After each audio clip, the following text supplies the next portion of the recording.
Salut et bienvenue sur ce brief matinal. Eh bien, écoutez, j'espère que vous allez bien. On va attaquer directement par Bitcoin, mais avant ça, petit passage par le Fear and Green Index. On est à 12. Il y a clairement quelque chose qui est en préparation, un rebond potentiel en préparation. On ne descendra pas en one shot sur ce marché crypto. Je voulais commencer par là. Allez, c'est parti. Donc, Bitcoin, notre cher ami Bitcoin, eh bien, vient à combler son gap comme si de rien n'était, c'est-à-dire que il est passé à travers en direct. Le fait est qu'on retourne sur la fair value et on est en pleine zone en reload zone de longue entre le 0,236 et 0,382 de FIB, puisque le point bas s'est fait le 7 avril et le point haut se fait le 6 octobre. Le fait est que, eh bien, on est en plein dans la reload zone de longue. On a une possibilité pour aller rechercher encore un peu plus au bas au niveau des 86. C'était pas mon scénario privilégié. Vous connaissiez ma stratégie, c'est-à-dire que ici, il fallait que ça rebondisse. Le fait est que j'ai joué le play, eh bien, ça n'a pas fonctionné. La gestion de risque était là pour ça, les stops également. Eh bien, maintenant, du monde jouait le play remplissage de gap. On est allé les chercher. Eh bien, nous allons voir dans les prochains jours, dans les prochaines semaines, où ce marché va s'arrêter. Dans tous les cas, j'ai retracé cette trendline puisque la première trendline que l'on avait eue, eh bien, toujours aux alentours de 97 et 98, a lâché. Ici, eh bien, premier point, deuxième point, on aurait potentiellement un retest de la zone des 86 qui reviendrait en bas de la fair value, donc qui serait aux alentours du 22 décembre. Est-ce qu'on aurait en fait un spring, un espèce de push de Noël, un spring de Noël, je ne sais pas. Mais dans tous les cas, il y a un certain nombre de choses qui sont en train de s'aligner dans ce sens-là. Et nous verrons ça eh bien, dans les prochaines semaines. On était en hebdomadaire, on va passer en journalier. Et le fait est qu'on est en train de ravaler, mais malgré tout, à chaque fois que on commence à faire une structure, eh bien, le marché nous dit non, non, les vendeurs ont clairement la main sur ce marché. Mais malgré tout, on arrive, on arrive tout doucement dans des zones clairement, mais elles sont là, on est en survente totale.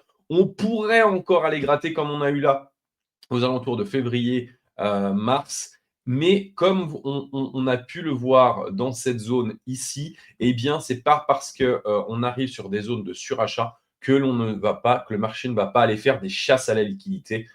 Donc, est-ce que je vise un rebond? Peut-être. Maintenant, c'est peut-être un tout petit peu tôt. Nous irons voir après Ethereum et Starknet, sur lesquels, eh bien, je vous montrerai le setup que j'ai. Dans tous les cas, on est vraiment sur des zones de survente.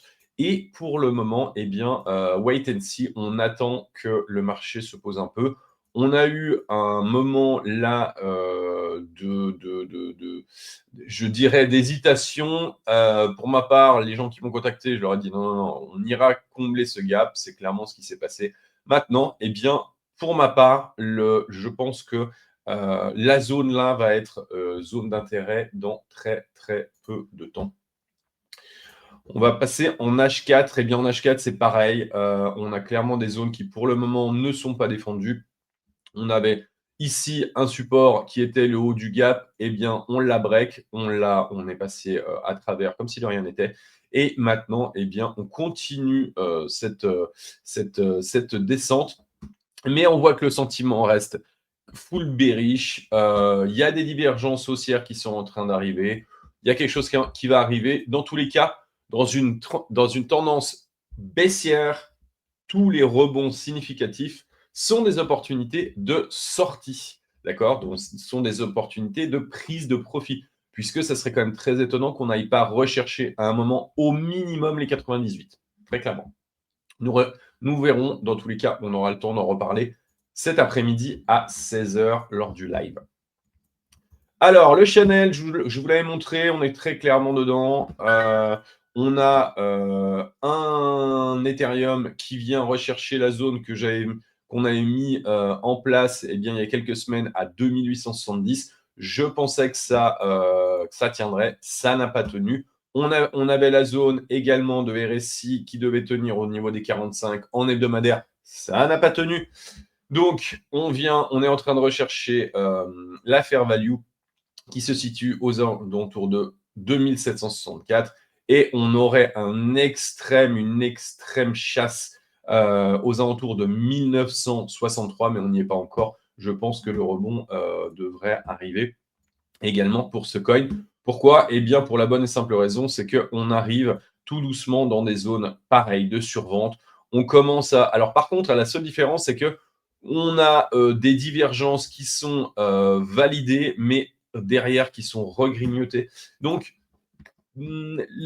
Ethereum manque quand même, manque de jus pour le moment, mais on a de la divergence haussière qui est en train de se mettre en place tout doucement.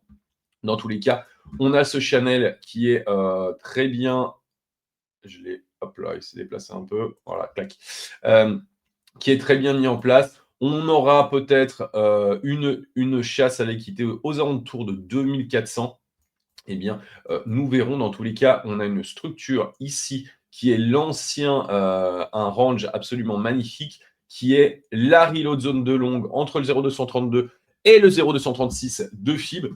Et le fait est que je pense que là, en tout cas pour ma part, la zone de recharge, je l'attendrai peut-être ici à faire un essai.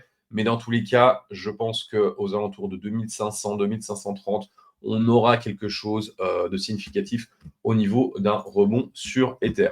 J'ai envie de dire, voilà, pour le moment, eh bien, c'est une continuation baissière. On est dans un channel qui, pour le moment, eh bien, continue de faire office de channel baissier. Donc, mais le jour où on va s'extraire, eh bien, écoutez, ce sera plutôt bullish. Mais pour le moment, restons prudents. Starknet, je voulais vous le montrer pour la bonne et simple raison, c'est qu'on a 238 jours de range sur ce coin. On a de la chasse à la liquidité. Je joue le play, je l'avais déjà mis.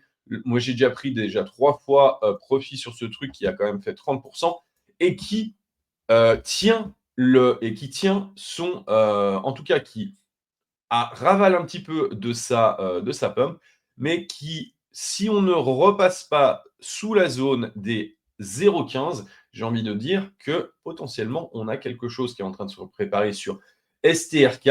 Pourquoi je le partage? Pour la bonne et simple raison, c'est qu'il y a un marché qui est en train de siphonner BTC, mais malgré tout, on a des alts qui se comportent plutôt bien. Donc, est-ce qu'on a quelque chose en prépa sur les alts? J'ai envie de dire peut-être, peut-être. Nous aurons le temps, dans tous les cas, d'en reparler. Pour ma part, à 0,15, entre 0,15, voilà, 0,157, on a une opportunité d'entrée avec, bien évidemment, une première TP à 0,27, une seconde à 0,31, et puis derrière, wait and see. Mais restez prudent. Je le répète, on le répète chez ST, pas de all-in, gestion de risque optimisée. Pourquoi? Parce qu'il y a des beaux jours qui vont revenir. Pour le moment, eh bien, c'est le moment où le marché prend une pause, mais ce n'est pas pour ça qu'il faut s'endormir sur ses lauriers. Donc, je vous invite, bien évidemment, à être présent pour le live de 16h, mardi et jeudi.